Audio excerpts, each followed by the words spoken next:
Hey there! Welcome to epicspeak, where I help you engage in better English conversations. If you have to describe something as very good, amazing, which words would you use? Do you know that awesome is one of the most overused words in English? Everybody is using it left, right, and center to describe something great. But today, I'm going to give you 5 trendy alternatives to use when you want to talk about things that are wonderful. You should definitely use these expressions to sound stylish and up your English speaking game. So let's get started.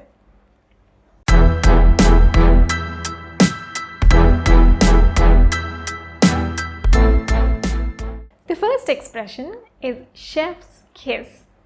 Chef's kiss is a gesture and expression meant to show that something is perfect or excellent.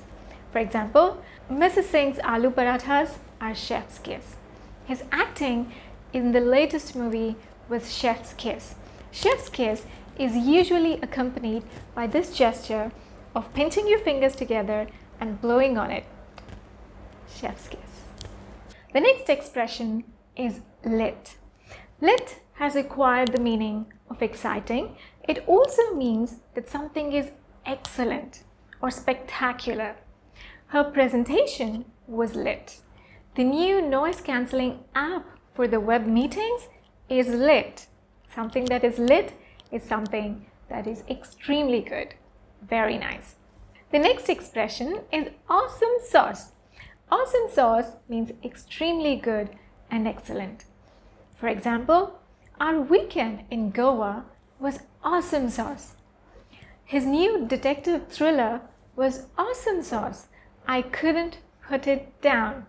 So instead of using awesome, next time say awesome sauce to sound more trendy and hip. The next word is crush. Now this is not an adjective, it's a verb and you use it with things that you're really good at. So if there's something that you're really good at, say that you crush that thing. For example, I crush hosting parties, meaning I'm very good at hosting parties. Or he crushed his presentation. Nobody could stand a chance, meaning he was very good at his presentation. The next word is stan. Now stan is a mixture of stalker and fan. So if you're obsessed with a celebrity and you track their every move offline or online, you are a stan. You can also use this word as a verb to say that you like something or someone very much. For example, they stan Taylor Swift and never miss any of her concerts. We stan the new electric vehicles. We like them very much. So quick recap: chef's kiss, lit, awesome sauce, crush, and stan. 5 happening words that you should use this year. Which one's your favorite? Make a sentence and let me know in the comment section below. Thanks for watching. See you soon.